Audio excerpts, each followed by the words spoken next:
Hello guys and welcome back to a new video. We had a profitable day last night. Most teams on back-to-back, so it's a bit weird slate, but we'll do the best we can with it. Quick note, I made 56 videos on this channel in less than 2 months. Also considering we had a 1 week all-star break, so almost a video every single day. So it's safe to say that I wasn't the most available boyfriend over the last 2 months, so I'm taking my girlfriend on a short trip. I can be out for a long time to Vienna for 4 days, so there won't be a show until Tuesday, and even then I'll be doing it from Austria. But we have a huge 11 game slate on Tuesday, so can't miss that one out. Probably doing it from hotel, so make sure to not miss out. But let's now dive into today's slate. First game on the board, Mavericks on second night of back-to-back against the Celtics. This one should be a huge spread, and it is -15 spread for the Boston Celtics. Boston at home. Jason Tatum back in the lineup. He's questionable, but they are playing at home, so I definitely think he is going to play. Especially this should be an easier win for the Celtics, so great game for him to get a couple of minutes on the court. So being cautious of that.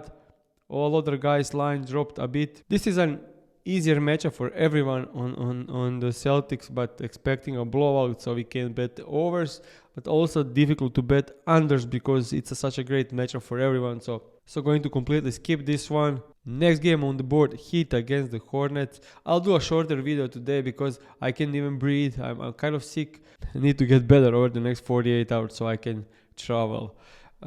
Looking at Heat against Hornets, interesting spot, definitely LaMelo Ball, threes with Cohn and with Miller in the lineup when he gets 23 plus minutes. So when we exclude those games when he was heavily limited on back-to-backs, on the entire season with these guys in, he covered this line in 60% of the games, and we get a plus 124, plus 125. Great number, honestly, guys, because you can see Heat play at the highest pace in the league, and they allow fourth most threes, a ton of above the break threes. We can see Max, he had 5 recently. Curry in January had 5, Edwards 5, Reed Shepard just had 4 from 11, and I expect LaMelo Ball to take 10 to 12 threes attempts in this game, and then he should be able to cover this. Look at the entire season when he gets 10 to 12 threes up, he's covering this in 72% of the games. So that's where I'm projecting his threes to be, and then he should cover. Earlier this season he played against Miami and made 4 threes on 12 attempts in a huge blowout loss. Hornets are now a much better team, much more competitive, so they are even 7.5 favorites against Miami Heat, who is on back-to-back. Next game on the board, Blazers against the Rockets. For this one, we have Alperen Şengün questionable, Amen Thompson questionable, Jabari Smith questionable. Why are they questionable? Because they just played an overtime game, and this is a back-to-back. Last night they played an overtime game. Şengün was questionable even for that game against the Golden State Warriors, and now he played the overtime, and now he's on back-to-back, so he could be out. Why I'm going to Amen Thompson is because defense against position, and look at the dominant play types. Transition, ball handlers, free throws. They're bottom 5 in all 3 of those. Also, they are average. Paint defense, he scores most of his points in the paint. If you take a look at the last 10 games, they are ranked 17th. If you take a look at the last 15, they are ranked 16th. So, great matchup for Amen Thompson. If you take a look on the entire season, when he gets expected win, which is 32 to 42, we can see that he's averaging 18 points a game, and his line set at 16.5. And also, now let's take a look at his performance correlations with defense against position. When he's playing against teams who are below average in defense against his position, he is now averaging 19 points a game, so correlation there. Even take a look a bit further, it doesn't change much. Now let's check against paint defense. When he's facing above average teams in paint defense, he tends to struggle. When he's facing teams below average in defense, He's crushing. So let's exclude just top 10 teams in defense. Now he's averaging 18.5. So let's now look at defense against his dominant play type, which is transition. He scores most of his points in transition. And when he's facing teams, they allow third most in transition points. When he's facing teams who are below average in transition defense, we can see that he now covered this in 74% of the games and averaging 19.5 points a game. If we go even a bit further, we can see that it only gets better by every stuff. So when we look at the below average teams against transition defense, he's averaging 20 points a game and covered this in 82% of the games. And looking at head-to-head, 3 games against the Blazers this season, 19, 24, 24, 22.3 points average. First game, healthy team. Next 2 games, no Şengün. He covered in both. Şengün could be out tonight as well. So first official bet on the show, Amen Thompson over 16.5 points, wildly available on this price. KD had a great games against the Blazers, 30 plus in all 3 games, so could be an interesting spot there as well. On the side of the Portland, not much. I would maybe like Donovan Klingan at this price for 2+3s. We take a look at the entire season when he gets 24 plus minutes. He covered this in 37%. But recently he's been covering much better. Last 10 games with 24 plus minutes, he covered this line in 7 out of 10. And he's averaging 4 threes per game, which is not much, honestly, guys. But he's still covering, so he's shooting like crazy. Look at this, 2 from 4, 2 from 4. Yeah, he's not been shooting much, but he's been covering, so that's great. If you take a look on the entire season, he's averaging 3.4 threes a game. If you look at defense against position, we exclude like top 5 teams, gets a bit better. If you exclude top 10 teams, gets even better. And looking at head-to-head, 3 games against the Houston. First game, short minutes, 24 minutes, 3 attempts. Next game, 6 attempts. So he's averaging 4.3 attempts per 29 minutes. So if he gets 4 attempts at this price, that should be great value over the long run. Moving on to the next game on the board, Knicks against the Nuggets. That's probably the most interesting game on the board. Looking at the spread, only 1.5 makes sense. These 2 teams played recently, like 5th February, and game went to double overtime. Interesting one is Nikola Jokic shooting 13 threes, attempting 13 threes in that game. His 3-point line, if you can get -130 to -124, definitely recommend getting that. On the season, we can do much, but when we look at defense against position, when he's facing teams that allow above average threes to his position, then he's covering this 11 out of 17, averaging 4.43 attempted. Moving on from that one to Jamal Murray, I think this is a decent spot for Jamal. Looking at the last 20 games with Nikola Jokic in the lineup, and when he gets 25 plus minutes, we can see that he's averaging 26.4 and scored 39 in double overtime against the Knicks. On the entire season, when we take a look, when he gets expected winnage, which is 30 to 44, we have Gordon back, but he won't be playing that much. I think he'll be heavily limited in the first game, so not including that. And when he's playing teams who are not great against pick and roll ball handler, as the Knicks aren't, and when we exclude like top 10 against pick and roll ball handlers, maybe even a bit further, like top 16, even 17, averaging 29 points a game with Jokic against teams who allow a ton of points to pick and roll ball handlers. And Knicks are ranked 24th against pick and roll ball handlers, and he had a huge game against them, so good spot probably for Jamal Murray. On the other side, I think this is a good matchup for OG Anunoby, but numbers kind of not painting the whole picture. When he gets 28 plus minutes, we can see head to head he scored 20 in double overtime.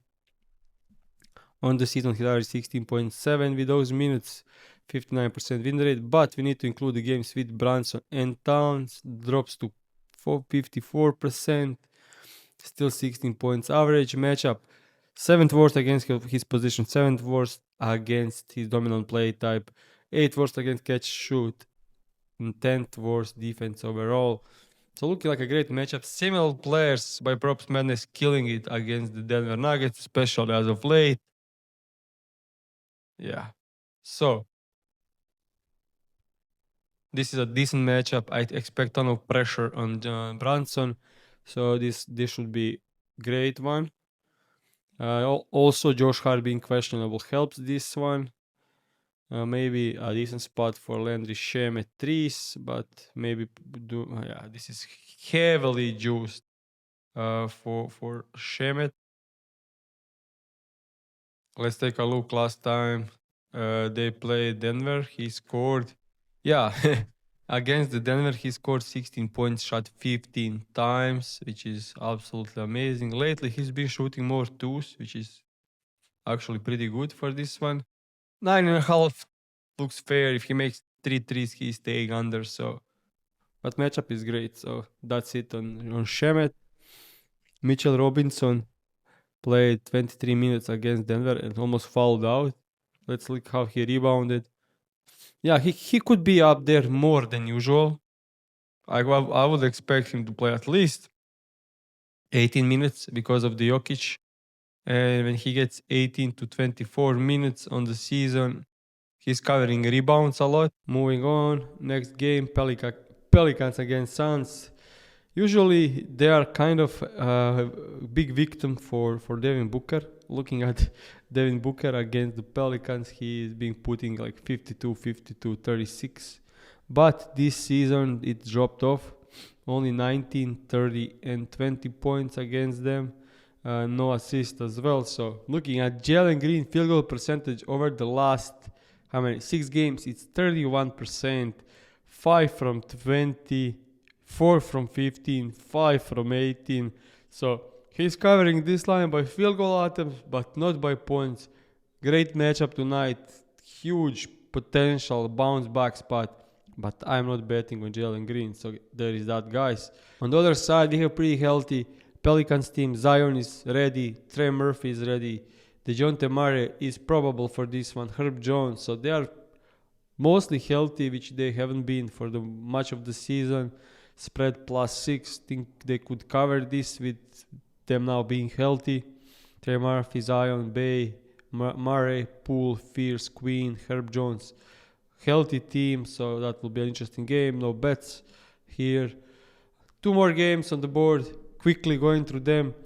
Victor Wembanyama against the Clippers. No games so far this season against them. He just cooked Pistons with 38 points. Huge game for Wemby.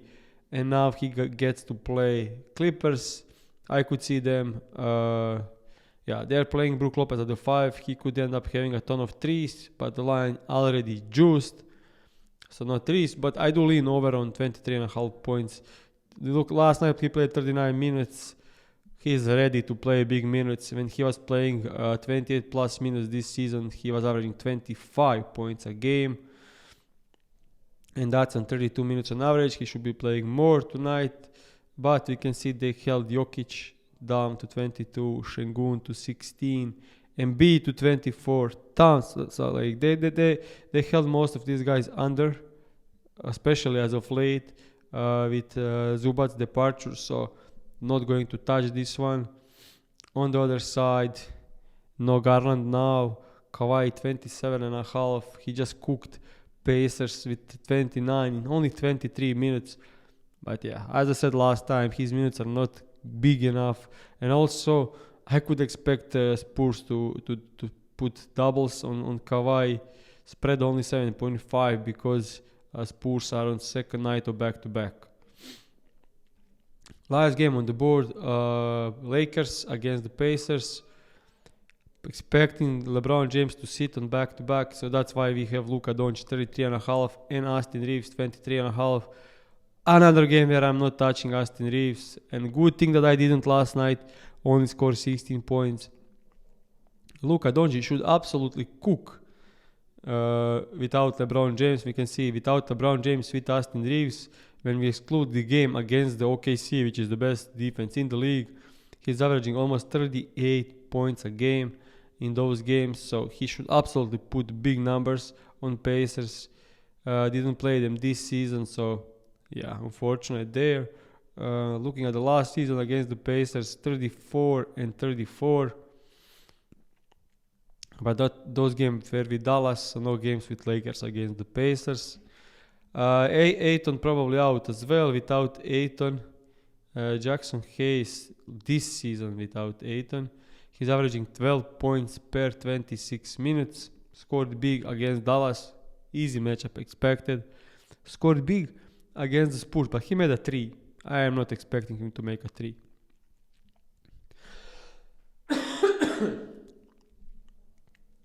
So yeah, guys, not much here. On the other side, these guys will play, like last game, Siakam gets 30 minutes, but it was a blowout, so they were not close. If it's a close game, they'll probably get benched sooner. So which is kind of crazy logic, but they are trying to lose. So when they are losing by a lot, they play good players, their best players, more minutes.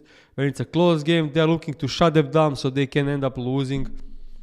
Yeah, I don't like this about the NBA at all, but it's how things have been. Nembhard, we can see last game played only 24 minutes, but couple of games before that he was playing 30 plus minutes. So if he's playing 28 plus minutes, obviously he's gonna cook this line. But if he's playing less than 28 minutes, then obviously he can't cover this. Only if he shoots shots incredibly well. But when he's playing 20 to 28 minutes, starting 12 points a game, even though he played Wizards and Pelicans there, so there is that. So I don't know, guys. Weird slates when teams are on back-to-back and tanking, can't do much here. We have one official bet on Amen Thompson. We are going to be back on Tuesday, so make sure to not miss out. Huge 11-game slate Tuesday. See you guys.